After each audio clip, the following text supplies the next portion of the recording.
Picture this. You sit down at your desk completely ready to crush that upcoming exam. You open your textbook, crack your knuckles, maybe take a deep breath, and then, exactly 7 minutes later, you're watching someone make miniature pancakes on TikTok. Sound familiar? Here's the brutal truth. Most students think they study for hours when they're actually just sitting for hours. There's a massive difference. Your brain is jumping between Instagram, that text from your friend, worrying about tomorrow, and oh, yeah, occasionally glancing at those chemistry notes. But what if I told you there's a method, one ridiculously simple method, that can turn you into a studying machine? A method that makes 3-hour focus sessions feel like they pass in minutes? Stay with me, because once you understand this, you'll never study the same way again. The problem. Let me drop some science on you real quick. When you switch tasks even for just a quick phone check, something called attention residue happens. Research shows it takes over 23 minutes to fully refocus after a single distraction. Let that sink in. So if you're checking your phone just twice during an hour of studying, you've literally lost 2/3 of that hour to mental lag. You're running on mental molasses, wondering why everything feels so hard. The traditional advice? Just use the Pomodoro technique. And look, that works for some people. But here's what nobody tells you. Those constant breaks can actually sabotage deep focus. Every time you break, you have to rebuild your concentration from scratch. It's like trying to get a campfire going, and every time the flames start rising, someone dumps a bucket of water on it. The solution. So, what's the alternative?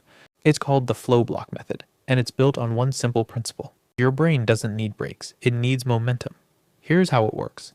Instead of chopping your study time into tiny chunks, you're going to block out 3 solid hours. Yes, 3 full hours with 0 breaks. Before you close this video, let me explain why this is actually easier than what you're doing now. When you commit to a 3-hour block, something incredible happens. You enter what psychologists call a flow state, that magical zone where time disappears, distractions fade away, and studying actually feels kind of good.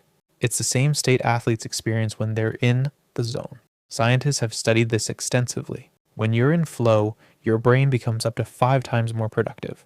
But here's the secret. You can't reach flow state in 25 minutes. Your brain needs time to warm up, to settle in, to really commit. The exact process. Alright, let me break down exactly how to implement this. Step 1. Choose your block. Pick 3 hours when your energy is naturally highest. For most people, this is morning. But if you're a night owl, choose evening. The key is consistency. Same time, every day. Step 2. Plan the night before. Before bed, write down exactly what you'll study. Not study biology. That's too vague. Write complete. Chapter 7, practice problems and create summary notes for cellular respiration. Specific, crystal clear. This eliminates decision fatigue when you wake up. Step 3, prepare your environment. 30 minutes before your block, get everything ready. Phone on airplane mode, actually off or in another room. Close all unnecessary tabs. Water bottle filled, snacks nearby. Bathroom break done. Your environment should be so dialed in that you literally don't need to get up for anything. Step 4, the power-up ritual.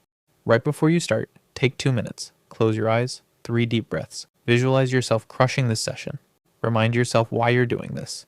This sounds cheesy, but it works. You're telling your brain, okay, we're about to do something important. Lock in.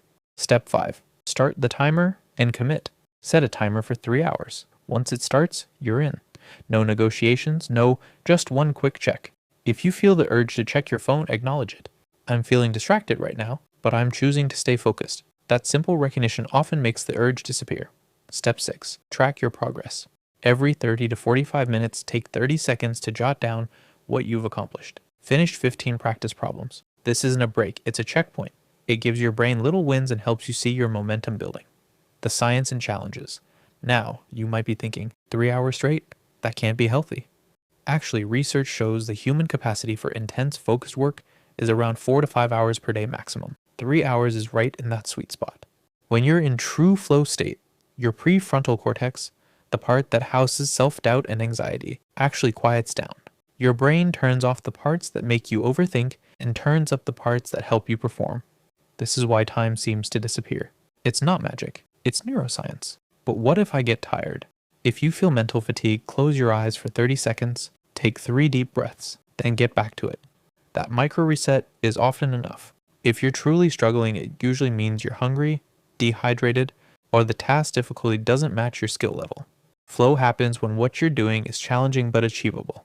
Difficult enough to keep your attention, but not so hard that you want to give up. Conclusion. Look, I get it. 3 hours sounds intimidating, so start with 90 minutes if you need to build up. But once you experience your first real flow state, once you finish a 3-hour block and realize you've accomplished what used to take you an entire day, you'll be hooked. The students who master this don't just get better grades, they get their lives back. They study harder in less time, which means more time for friends, hobbies, actually enjoying being young. So here's my challenge. Try this method once. Tomorrow morning, block out 3 hours. Prep tonight. Follow the steps, see what happens. Your future self is going to thank you. Now stop watching study advice videos and go actually study. You've got this.